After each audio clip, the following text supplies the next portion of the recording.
এই ভিউয়ার সকলে কেমন আছো? আশা করছি সকলেই ভালো আছো। আমিও ভালো আছি আলহামদুলিল্লাহ, তোমাদের দোয়ায়। ভিডিও শুরু করার আগে সকলকে জানাই আসসালামু আলাইকুম ওয়া রাহমাতুল্লাহ।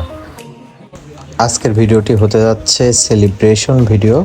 আমাদের কোম্পানিতে একটি ছেলের E7 পেয়েছে, যেটা হচ্ছে কোরিয়াতে তার ওয়াইফ এবং তার সন্তানকে নিয়ে থাকতে পারবে সে যতদিন ইচ্ছা। তো এর কারণে সে আমাদেরকে একটি পার্টি দিয়েছে মমটাসে, যেখানে আমরা কিছু খাই দাই করব এবং সেই খাই দায়ের কিছু মুহূর্ত আপনাদের মাঝে শেয়ার করব। ইতিমধ্যেই আপনারা দেখে ফেলেছেন আমরা মমটাসের ভিতরে ঢুকে গিয়েছি এবং কিছু একটা কেনার চেষ্টা করতেছি। আসলে আমরা বার্গার কিনবো এবং চিকেন ফ্রাই কিনবো, কিন্তু কিভাবে কিনতে হয় এটা আমরা আগে জানি না। না জানলেও সমস্যা নেই, কারণ কবি বলেছে একবার না পারলে দেখো শতবার। আমরা অনেকবার ট্রাই করে লাস্ট পর্যন্ত কিনেই ফেললাম। আর কিনে একটু শো আপটা অফ করতেছি। এই যে ফিলিপিনদের সঙ্গে কথা বলতেছি, এটা নেপালের E7 হয়েছে। সে তো আজকে অনেক খুশি, আর আমরা তার থেকে বেশি খুশি, কারণ আমরা টিপসটা পেয়েছি। আর মজার বিষয়টা হচ্ছে এমন যে আজকে সারাদিন কাজের সময় ফিলিপিনের এই বন্ধুটা আমাকে সারাদিন জ্বালিয়েছে আর বলেছে যে আজকে মমটাসে কখন যাব, মমটাসে কখন যাব, কখন খাবো, আমার খুব ক্ষুধা লেগেছে, আমি 2 দিন ধরে খাই নাই। তা আমি ওকে বলেছি আমি 4 দিন ধরে খাই নাই, তুই জানিস। আর কত কথা।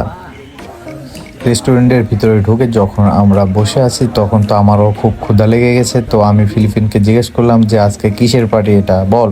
ওই বলতেছে না এটা বার্থডে পার্টি, এটা কোনো ইয়ে নয়। তা আমি বললাম যে এত কথা বলিস না, খাবারের কথা বল, খাবার দেখে আয় কি বলে। ওই বলতেছে না খাবার তো আসে নাই এখনো, আমরা কি করব, মজা করি, নে একটু মজা করি। তো একটু মজা করলাম।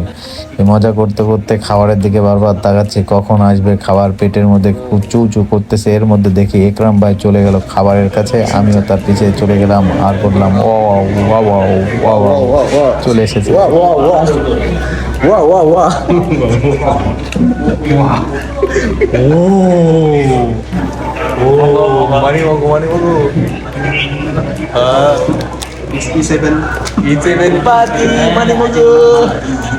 এদিকে আমি ভিডিও করতেছি, এখন দেখতেছি ওরা খাওয়া দাওয়া শুরু করে দিছে, আর আমি তো বোকার মতো ভিডিওই করে যাচ্ছি। আরে শালা কি করলাম এটা, ওরা তো আমাকে ফাঁকি মেরে দিল, তারপরে আমিও শুরু করে দিলাম। আর কি, আগে প্রথমে যে ফান্টাটা আছে ফান্টাটা খেয়ে নিলাম একটু, তারপর থেকে আমার খাওয়া দাওয়া শুরু হয়ে যাবে। আর আমি অন্যদিকে তাকাবোই না, আমি খালি খেতেই থাকবো, কারণ আমার ক্ষুধা পেলে খুব খেতে মন চায়।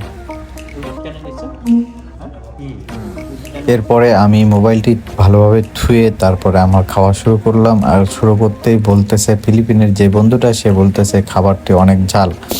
তো আমি বললাম ঝালই ভালো। ওই বলল আমার কাছে ঝাল পছন্দ না, আমার ঝাল ভালো লাগে না। তা আমি বললাম আমরা ঝাল খুব পছন্দ করি, তাই ঝালের অর্ডারটাই দিয়েছি। তো বেশি কথা বলিস না, তাড়াতাড়ি খা। এই বলে আমি তো খাওয়া দাওয়া শুরু করে দিলাম। আমার তো খুব খিদা, তাই খেতেই আছি, কোনো দিকে তাকানোর তাকিয়ে সময় নাই।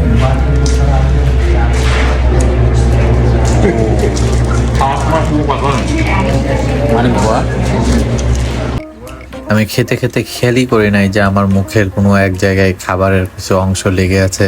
আমি ওইভাবেই খেয়ে যাচ্ছি, আর এর মধ্যে ওরা ভিডিও করতেছে। আমার তো খুব পরে ভিডিওটি দেখে খুব ভালোই লাগলো, আবার খারাপও লাগলো যে কি করলাম আমি এটা।